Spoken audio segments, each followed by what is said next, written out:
ठीक है, अब देखिए इसमें कि MCQ नंबर 12 देख रहे हैं और इसको ज़रा समझें। आपने क्या करना है, पॉइंट आउट द एरर्स। आपने एरर को पॉइंट आउट करना है। एक मिनट, थोड़ा सा इसे बड़ा करना है ताकि आपको दिखाई दे। Point out the errors if any, अगर कोई हो तो आप बताइए कौन सा है। इन द फॉलोइंग, ये मेन प्रोग्राम दिया हुआ है, ये मेन से स्टार्ट हो रहा है, यहाँ पे एंड हो रहा है। अब इसमें एरर पॉइंट आउट करना।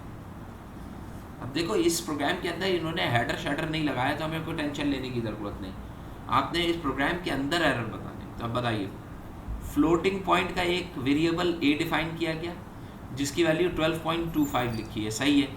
और b क्या है, फ्लोटिंग ही है, और उसकी वैल्यू इन्होंने क्या लिख दी है, 12.25।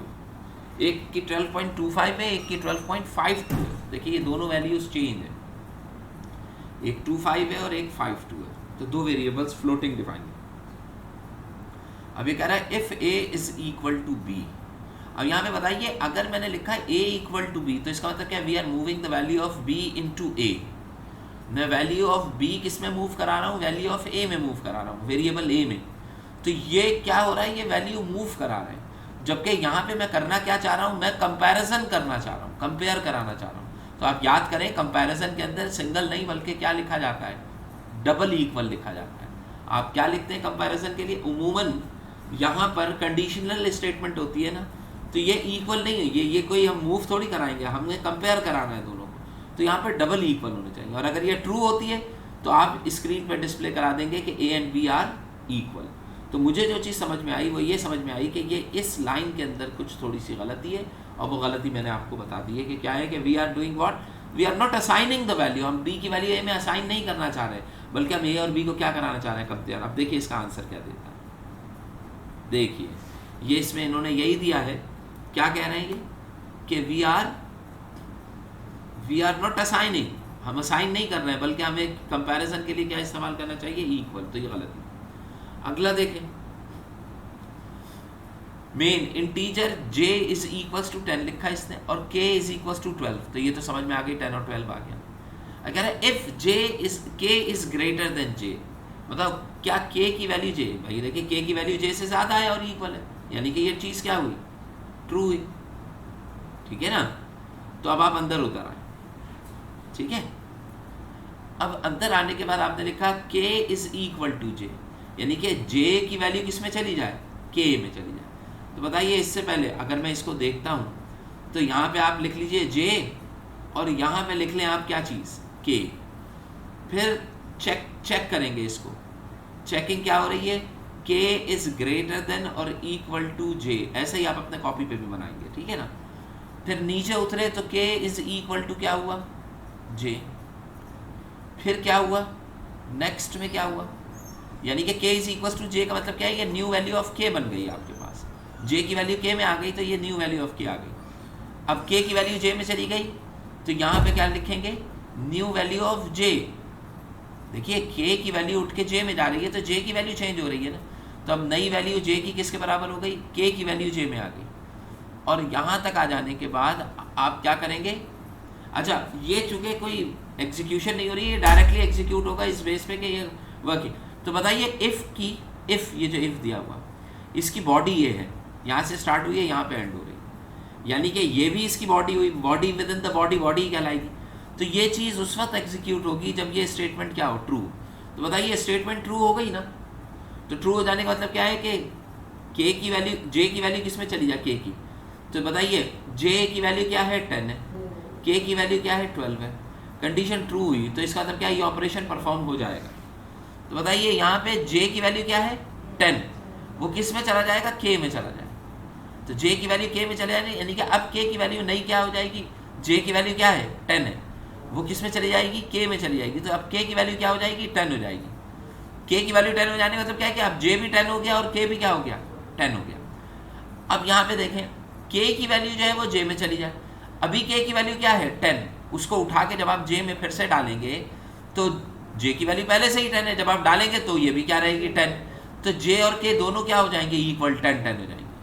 तो आप यहाँ से बाहर आएंगे तो आपके पास आंसर आ जाएगा 10 10। अब देखिए नो एरर, इसके अंदर क्या शो कर रहा है, किसी किस्म का कोई एरर नहीं आया। Any number of pairs of the brackets can be use, यानी कि यहाँ पे ये एग्जीक्यूट होगी और रिजल्ट आपको देगा, तो इसमें किसी भी किस्म का कोई एरर नहीं होगा। यानी कि जब आप एग्जीक्यूशन से बाहर आएंगे तो आपके पास जे और के आपस में इक्वल हो चुके होंगे, जो कि किसके बराबर होंगे, 10 के बराबर होंगे। ये इंपॉर्टेंट चीज। आगे चलिए, मेन में क्या दे रहे हैं, क्या आपके पास स्टेटमेंट है if x is less than और इक्वल टू x डैश। अब ये मुझे बताओ कि अगर कहीं पे कैपिटल X लिखा है, बड़ा X, तो ये बड़ा X जो होता है, अगर मैं S की कोड्स लिखूं, यहाँ पर क्या लिखूं, S की कोड्स, ठीक है, और S की कोड्स यहाँ पे मैं खोल के देखूं कि हैं क्या क्या, ताकि आपके सामने, ये मैंने S की कोड्स की पूरी ओपन कर लिया है। अब देखिए इसके अंदर अगर मैं यहाँ पे देखता हूँ, ये थोड़ा सा छोटा आ रहा होगा आपकी स्क्रीन पे,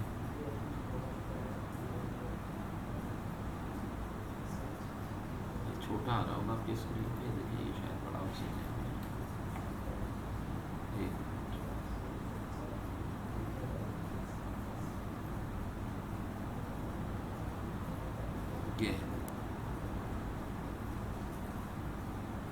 अब देखिए आपको शायद ये आपको दिखाई देने लगे। देखिए ये इसके एस की कोड है 10, 12, 13, 14। अगर तुम यहाँ पर आओ तो यहाँ पहुँच के ये 65 देख रहे हैं, 64 @ के बराबर होता है और 65 किसके बराबर होगा, ए के बराबर। अब ये देखिए 65, 66, 69 ABCD चलेगा ये, और चलते चलते चलते चलते इसके कोड Z किस पे आ रहा है, 90। तो आप देखिए 88 किस पे आ रहा है, X पे। तो इसका मतलब क्या है कि स्मॉल x कैपिटल X 88 के बराबर है और स्मॉल x 120 के बराबर है, 88 और 120। तो इसका मतलब क्या हो गया कि इसकी S की वैल्यू जो है वो क्या है, 88, और इसकी S की वैल्यू क्या है, 120। तो क्या लिख रहे हैं, 88 इज लेस देन 120। मतलब देखिए स्मॉल x और कैपिटल X आपको कैरेक्टर्स दिए हुए हैं, लेकिन आप जानते हैं कि C लैंग्वेज में जो कैरेक्टर होते हैं उन्हीं के कैरेक्टर के रिस्पेक्टिव आपके पास S की कोड्स भी होते हैं। यानी कि ये जो capital X is less than small x जो लिखा है, ये असल में लिखा हुआ क्या है, 88 इज लेस देन 120। बताइए इसका तो कोई सेंस नहीं बनता, लेकिन इसका सेंस तो बन रहा है ना। तो इसके सेंस के रिलेटिवली क्या 88 120 से छोटा है, यस। तो ये क्या होगा, ये ट्रू हो जाएगा आंसर इसका, ये कंडीशनल स्टेटमेंट। अभी बताइए जब ये ट्रू हुई तो नीचे वाली स्टेटमेंट को क्या होना चाहिए, प्रिंट कर देना चाहिए। अब देखिए नेक्स्ट, s की value of x is smaller than s की वैल्यू ऑफ x, तो ये चीज़ प्रिंट हो जाएगी। तो इसमें भी क्या होगा, नो एरर, किसी किस्म का कोई एरर मौजूद नहीं होगा, तो वही चीज़ प्रिंट हो जाएगी। अब यहाँ पे देखिए एक इंटीजर ले रहा है x इज इक्वल टू 10। अब x इज क्या, x ग्रेटर देन और इक्वल टू 2 है, हाँ है, यस। ये स्टेटमेंट क्या हो जाएगी, ये वाली स्टेटमेंट जो है वो क्या हो जाएगी, ट्रू, क्योंकि 10 है तो 10 इज ग्रेटर इक्वल टू 2। अगर ट्रू हो गई तो बताइए ये x की वैल्यू को क्या करा रहा है, डायरेक्टली प्रिंट करा रहा है। यानी कि क्या चीज़ प्रिंट करा रहा है, 2 प्रिंट करा रहा है। तो x जो होगा वो क्या हो जाएगा, प्रिंट हो जाएगा, सही। अब ये कह रहा है एरर, एरर इस वजह से दे रहा है कि यहाँ पे इसने क्या लिख दिया, देन लिख दिया, और देन जो है वो कीवर्ड नहीं होता। आप सिर्फ इफ लिखते हैं और इफ लिखने के बाद उसकी बॉडी लिखते हैं, देन नहीं लिखा जाता। देखो इफ के बाद देन नहीं लिखा जाता है यहाँ पर, तो ये चीज़ जो होगी वो क्या हो जाएगी, गलत हो जाएगी। तो इसका मतलब क्या है कि यह एरर, देखिए अब ये जहन में मेरे भी नहीं था, लेकिन इन्होंने बाद में बताया कि they are using what, then. अगला देखें, एक इंटीजर ले रहा है x इज इक्वल टू 10 और इफ x इज लेस। अब यहाँ पे देखो ये ब्रैकेट नहीं अप्लाई कर रहा, बगैर ब्रैकेट के लिख रहा है, तो ये इसका सिंटैक्स के अंदर एरर आ सकता है, क्योंकि हमें पता है कि जब भी इफ के साथ कंडीशन लिखी जाती है तो that condition should be written inside the brackets. तो यहाँ पे ब्रैकेट नहीं दिए इसने। आगे की स्टेटमेंट देखें तो आपको खुद समझ में आएगा। अब देखिए उसने अगली स्टेटमेंट वैसे ही लिख ली है, condition should always be in parenthesis, brackets में होनी चाहिए। तो देखिए कंडीशंस ब्रैकेट में नहीं है, लिहाजा क्या होगा, एरर होगा। तो ये भी हमारे समझ में आएगा। अगला क्या कह रहा है, अगला कह रहा है कि if x is equal to 10 y is equal to 15, दो है। इफ x, अब यहाँ पे क्या कह रहा है कि x की वैल्यू यहाँ पे क्या दी गई है, 10, x की वैल्यू आपको क्या दी जा रही है 10, तो बताइए 10/2, तो इसका मतलब क्या है 2 को 10 से डिवाइड करेंगे, 2 5 10, 0 बचा, 0 जो रिमाइंडर होता है वही इसकी रिटर्न वैल्यू होती है, यानी कि 0। यहाँ पे आंसर क्या आ जाएगा 0 इक्वल टू y/3 का मतलब क्या हो गया, y 15 है, 15 इसको आप 3 से कीजिएगा, 3 5 15, यहाँ पर रिमाइंडर क्या आया 0, तो इसका भी रिमाइंडर 0 आ रहा है, इसका भी 0 आ रहा है, तो इन दोनों का 0 0 आने का मतलब क्या है 0 इज इक्वल टू 0।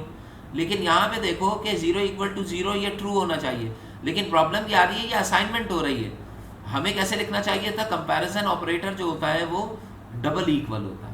अब बात समझ में आती है कि कंपैरिजन ऑपरेटर क्या होता है, डबल इक्वल होता है।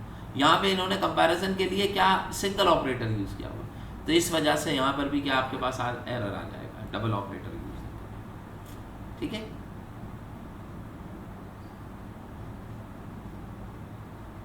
अब देखिए if cost and sale price, अगर कॉस्ट और सेल प्राइस जो है ऑफ एन आइटम, किसी एक आइटम की इस इनपुट, अगर किसी एक आइटम की कॉस्ट और सेल प्राइस आप इनपुट लें थ्रू कीबोर्ड, यानी कि ये दोनों चीज़ें, एक कॉस्ट सेलिंग प्राइस ले लें, एक कॉस्ट प्राइस ले लें CP, एक सेलिंग प्राइस ले लें SP, और इन दोनों को स्कैनफ करा लें, यानी कि इनपुट ले लें आप, ठीक है, थ्रू कीबोर्ड आप इंटीजर लेके इनपुट ले लें।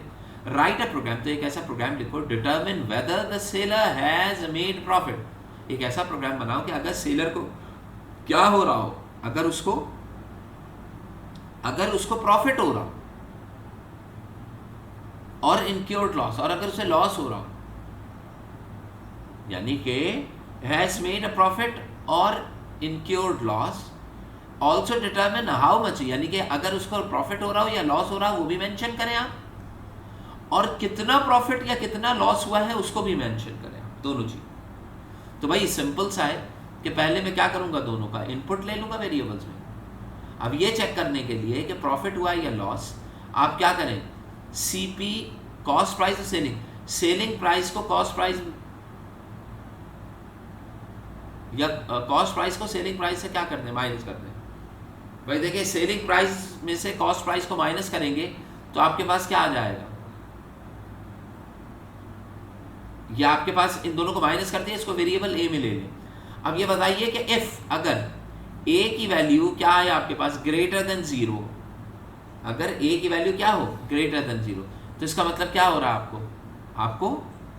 आपको क्या, आप प्रिंट करा दें क्या चीज, कि आपको क्या हो रहा है, प्रॉफिट हो रहा है। एल्स प्रिंट करा दीजिए आपको क्या हो रहा होगा, लॉस हो रहा होगा। और प्रॉफिट के साथ प्रॉफिट की वैल्यू A की वैल्यू प्रिंट करा दें, और लॉस के साथ लॉस की वैल्यू के भाई इतना अमाउंट है। अगर नेगेटिव आ रहा होगा तो लॉस हो रहा है, पॉजिटिव आ रहा है तो प्रॉफिट हो रहा है। तो अब देखो इन्होंने क्या किया है, इन्होंने भी बिल्कुल ऐसा ही किया है कि इन्होंने सबसे पहले यहाँ पे CLR SCR किया, ये वेरिएबल्स 3 डिफाइन किए, फ्लोटिंग इन्होंने ले लिए सारे। फिर इसके बाद इन्होंने क्या किया, प्रिंट एफ कराया, कॉस्ट और सेलिंग प्राइस दोनों इनपुट ले ली, ये कॉस्ट प्राइस इनपुट ली, ये सेलिंग प्राइस इनपुट ली, दोनों परसेंट एफ ने यूजर से इनपुट ले लिया। उसके बाद फॉर्मूला है P is equal to CP minus SP minus CP, तो इसका रिजल्ट इसमें आ गया। अगर ये रिजल्ट पॉजिटिव आ रहा है तो इसका मतलब क्या है कि प्रॉफिट हुआ है, अगर ये रिजल्ट नेगेटिव आ रहा है तो इसका मतलब क्या है कि लॉस हुआ है, और अगर ये रिजल्ट 0 आ रहा है तो इसका मतलब क्या है, नो लॉस नो प्रॉफिट, कोई प्रॉफिट कोई लॉस नहीं हुआ, ठीक है। तो पहले इसने कैलकुलेट किया P।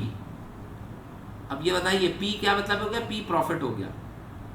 जब ये कैलकुलेट कर लेंगे P, तो अब इसने कहा if P is greater then, अगर ये इन्होंने लाइन रिपीट कर दी है, इफ P इज ग्रेटर, अगर P ग्रेटर देन 0 है तो इसका मतलब क्या होगा, the seller has made a profit, seller को, बेचने वाले को क्या हुआ है, प्रॉफिट हुआ है। कितना प्रॉफिट हुआ है, इस P को रुपीस के साथ क्या कर दिया है, इसने लिख दिया। और अगर ये लॉस हो रहा है, देखिए इन्होंने दोनों का, हमने एल्स करके कर लिया था, इन्होंने ये लॉस फाइंड आउट किया अलग से कि इफ L भी तो कैलकुलेट हुआ होगा ना, अगर L इज ग्रेटर देन 0 है, यानी कि L की वैल्यू ग्रेटर देन 0, तो आप लिखेंगे जो सेलर है वो किस में है, लॉस में है, और L की वैल्यू आ जाएगी। और अगर दोनों P, अगर प्रॉफिट 0 के बराबर आ गया तो इसका मतलब क्या होगा, नो लॉस नो प्रॉफिट लिख दिया जाएगा। तो ये तीनों आप इजीली क्या कर सकते हैं, इसको एल्स में करके बना सकते हैं। आप इफ लिखते if profit is greater then 0, तो आप क्या कराते, प्रिंट करा देते किस चीज़ को, आप प्रिंट कराते किस चीज़ को, प्रॉफिट को। एल्स इफ, यहाँ पे आप लिख लेते प्रॉफिट इज लेस देन 0, तो आप प्रिंट करा देते किस चीज़ को, लॉस को। ये क्लोज होता, और फिर एल्स लिखते, क्योंकि थर्ड स्टेटमेंट है तो एल्स के अंदर डायरेक्टली लिख जाएगा। अगर दोनों नहीं प्रूव हुई तो इसका मतलब क्या है, इक्वल टू 0 होगा, तो आप प्रिंट करा देंगे किसके, नो प्रॉफिट नो लॉस। ठीक है, नो लॉस। ये आपके पास प्रोग्राम इस फॉर्म में मिलता। अगला देखें, एन इंटीजर इज इनपुट। एक इंटीजर को क्या करना है, इनपुट लेना थ्रू अ कीबोर्ड। एक कीबोर्ड से आप क्या करें, एक इंटीजर इनपुट लें, स्कैनफ ले लेंगे। Write a program to find out whether it is an odd number और इवन। बताओ कि ये नंबर ऑड है या इवन है। तो भाई सिंपल सी चीज़ थी कि एक वेरिएबल, आपने वेरिएबल ए में एक चीज़ इनपुट ले ली, अगली कैलकुलेशन में आप क्या करें कि वेरिएबल ए को रेशियो ले लें किसके साथ, 2 के साथ, और इसकी वैल्यू वेरिएबल बी में डाल दीजिए। आप इसका रेशियो 2 के साथ लेके बी में डाल दें। अब ये बताइए कि अगर ए इवन लाइक 24 हुआ, अगर ये इवन हुआ तो अंडरस्टूड होगा, अगर ए की जगह इवन आ रहा है तो अंडरस्टूड हुआ कि इसकी रिटर्न वैल्यू जो होगी वो क्या होगी, हमेशा 0। और अगर ऑड हुआ तो रिटर्न वैल्यू नॉन जीरो होगी, 0 के इक्वल नहीं होगी। रिटर्न वैल्यू किसके इक्वल हो रही होगी, 1। तो ऑड के लिए रिटर्न वैल्यू 1 आएगी और इवन के लिए रिटर्न वैल्यू क्या आएगी, 0। तो सबसे पहले तो आप बी के अंदर वैल्यू मूव करा दें। अब आप लिखें कि if b is equal to 0, तो क्या हो जाएगा, प्रिंट एफ करा दें कि नंबर इज, क्या करा देंगे, अगर 0 आ रही है तो नंबर क्या हो गया, इवन। एल्स, यहाँ पे लिख लें एल्स, क्या हो जाएगा, प्रिंट एफ क्या करा देंगे, ऑड। समझ में आ रही बात। अब ये बताइए अगर ऑड हुआ, मसलन 35 उसने दिया, तो 34 इससे डिवाइड हो जाएगा, रिमाइंडर क्या बचेगा, 1। तो हमेशा ये 1 उस वक्त तक रिटर्न कर रहा होगा जब क्या हो, ऑड हो, और 0 उस वक्त तक रिटर्न कर रहा होगा जब ये वैल्यू क्या हो, इवन। तो मेरे ख्याल में ये चीज़ समझ में आई होगी। तो देखिए इन्होंने इसको कैसे किया। अब देखिए इन्होंने क्या किया है, एक नंबर इनपुट लिया n में। अब देखिए इफ़ इन्होंने डायरेक्ट कंडीशन n/2 कैलकुलेट करो। अब n/2 के 2 पॉसिबल आंसर आ सकते हैं, या तो हमेशा 0 आएगा और या फिर हमेशा 1 आएगा, क्योंकि 2 से डिवाइड किया जाए। अगर 0 आ रहा है, अगर 0 0 से कंपेयर हो जाता है तो इसका मतलब क्या, अंडरस्टूड है कि नंबर क्या हुआ, इवन। एल्स क्या हो जाएगा, प्रिंट एफ यही लिखूंगा, नंबर इज ऑड। तो ये इस तरीके से भी डायरेक्टली भी लिखा जा सकता है।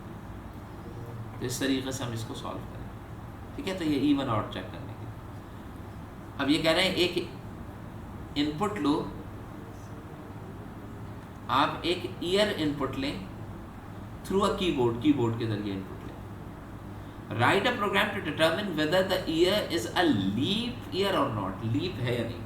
आपको पता है लीप ईयर वो होता है जिसके अंदर जो आपके पास मार्च होता है वो कितने डेज का होता है, 29 डेज का होता है।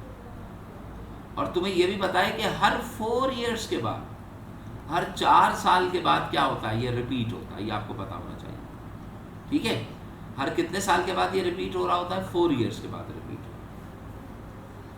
तो अब आपने 4 साल बाद रिपीट होने का मतलब ये हो गया कि 1900 जो था वो था, फिर 1904 था, फिर 1908 था, फिर 1912 था, और ये चलता रहा ऐसे। तो यहाँ वाला हिस्सा अगर तुम देखो, इसके लास्ट डिजिट्स देखो, तो ये आएगा 0, फिर 4, फिर 8, फिर 16, 12, फिर 16, और फिर ये चलता जाएगा। तो बताइए जो नंबर आ रहे हैं ये 4 से एग्जैक्टली डिविजिबल है कि नहीं, एग्जैक्टली डिविजिबल बाय 4 है। यानी कि इन तमाम नंबर्स को अगर आप यहाँ से लेके आज अगर 2020 आ गया है, तो इन तमाम नंबरों को अगर आप डिवाइड करते हैं या रेशियो लेते हैं 4 से, तो आपका रिमाइंडर क्या होना चाहिए, रिमाइंडर आपके पास 0 आना चाहिए। अगर मेरे पास रिमाइंडर 0 आ रहा है तो इसका मतलब क्या है, वो ईयर क्या हुआ, लीप ईयर हुआ। और अगर नॉन जीरो हुआ, 0 नहीं आया, तो इसका मतलब क्या होगा कि it is not a leap year. तो देखिए कैसे करना है, देखिए एक ईयर इसने वेरिएबल लिया और वेरिएबल ईयर को इसने क्या किया, डिफाइन कर लिया है इंटीजर, फिर स्क्रीन क्लियर कराई, फिर एंटर है ईयर, यूजर से कह रहा है कि एक ईयर एंटर करो। अब यूजर ने ईयर एंटर किया, देखिए %d के अंदर ईयर में आ गया। अब ईयर जो भी एंटर किया होगा यूजर ने, अब लाइक 2019 एंटर कर दिया, मतलब आखिर में 19 आ रहा है ना, तो इसका मतलब क्या है, इसका रिमाइंडर नॉन जीरो होगा, 0 नहीं होगा। 0 नहीं हुआ तो it is not a leap year. लेकिन 2020 अब आखिर में क्या आ रहा है, 20 आ रहा है, तो ये कौन सा कहलाएगा, लीप ईयर कहलाएगा। जैसे अभी जो 2000 चल रहा है, ये आपके पास कौन सा ईयर गुजरा है, लीप ईयर। इससे पहले जो लीप ईयर आया वो 2016 था, 2016, तो इसी के रिलेटिव। अब ये बताइए,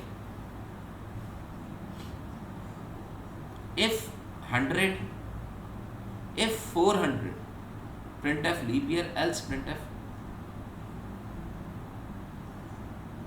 अच्छा ये 100 क्यों दे रहे हैं,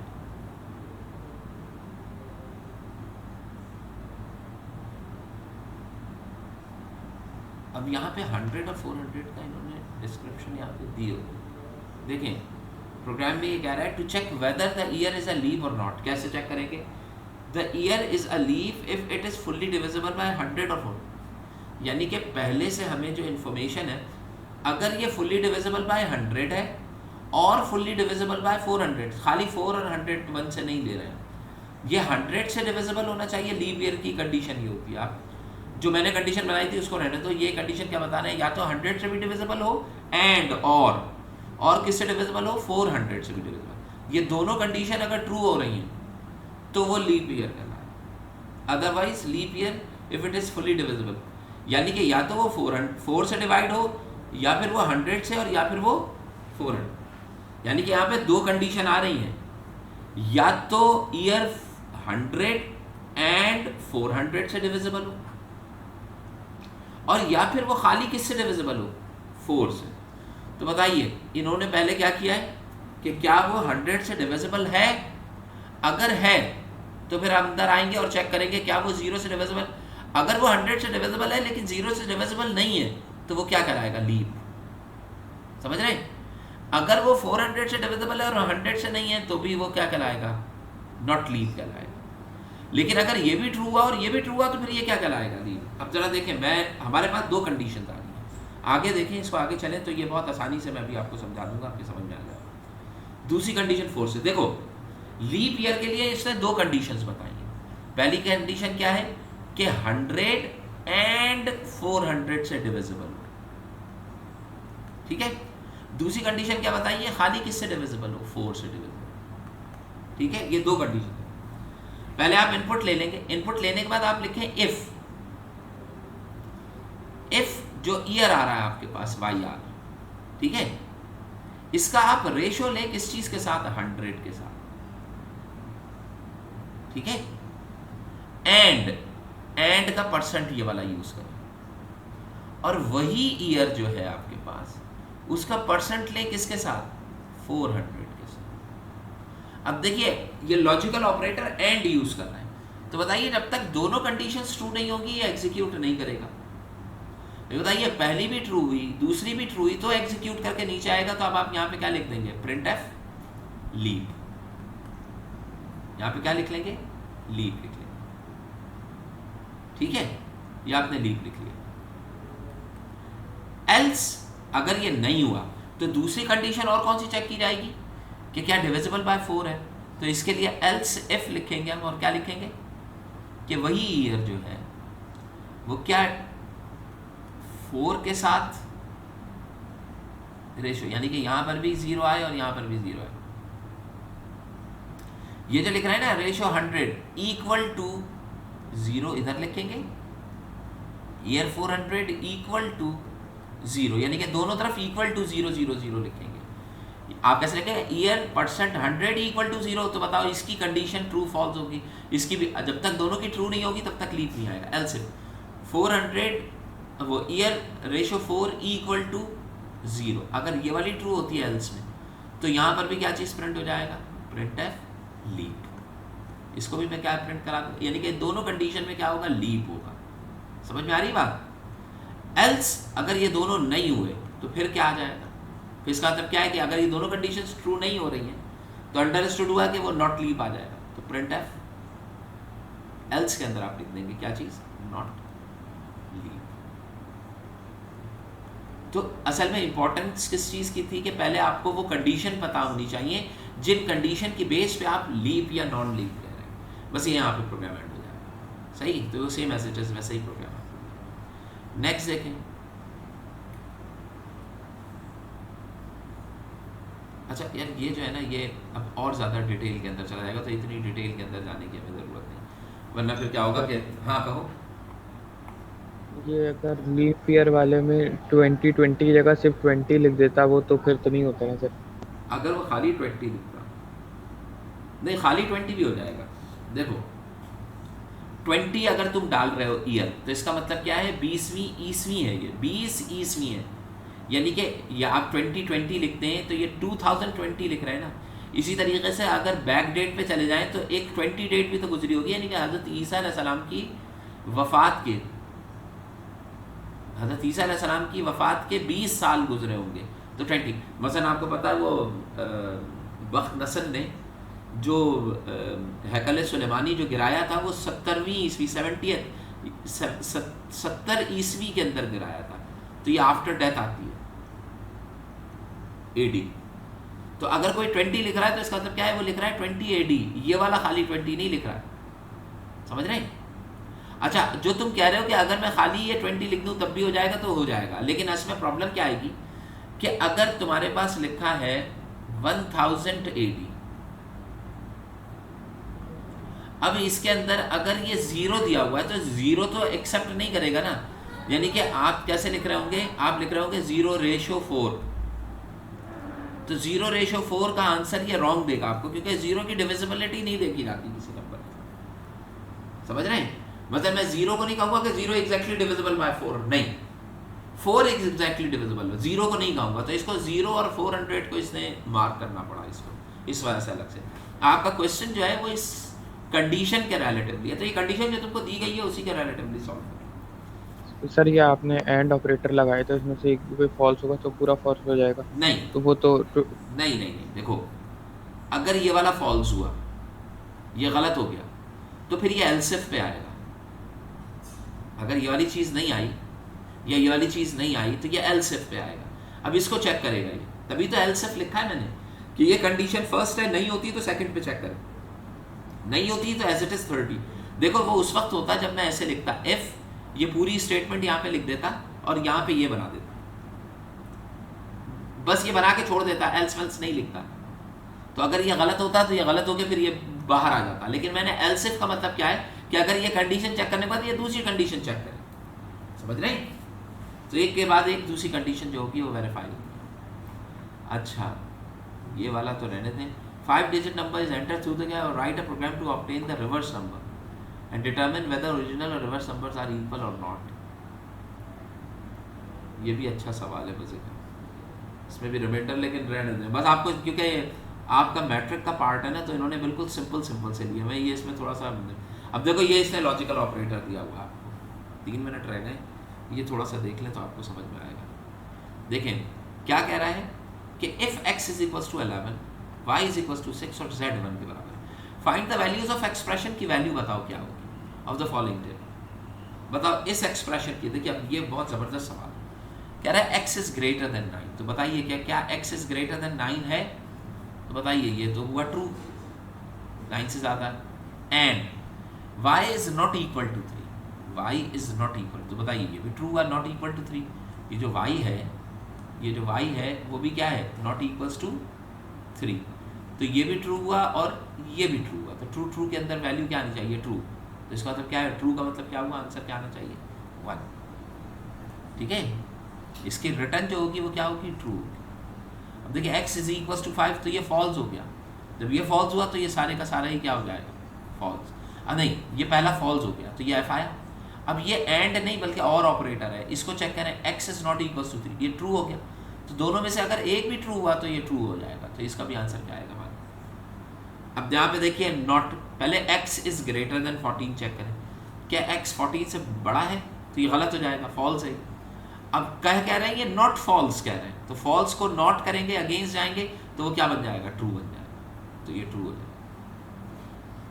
x is greater than 9 and y is greater, अब भाई x is greater than 9 true, and y is not equal to 23 ये भी ट्रू, एंड है तो टोटल मिला के क्या आया, ट्रू।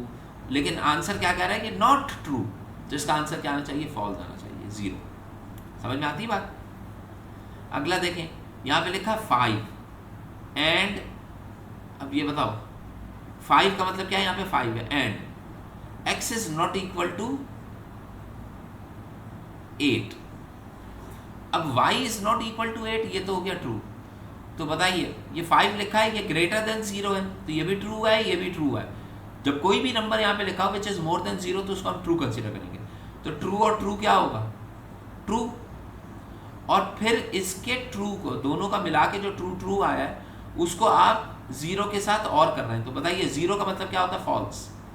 तो ट्रू और फॉल्स का और करेंगे तो आंसर क्या आएगा, ट्रू, तो आंसर ट्रू आएगा। सही, ये वीडियो रिकॉर्ड हो रही है, अपलोड हो जाएगी, तो इसको देखिएगा तो आपको जिस तरीके से मैंने समझाया है उस तरीके से आपको ये चीज़ क्लियर होगी। What will be the output of this programme.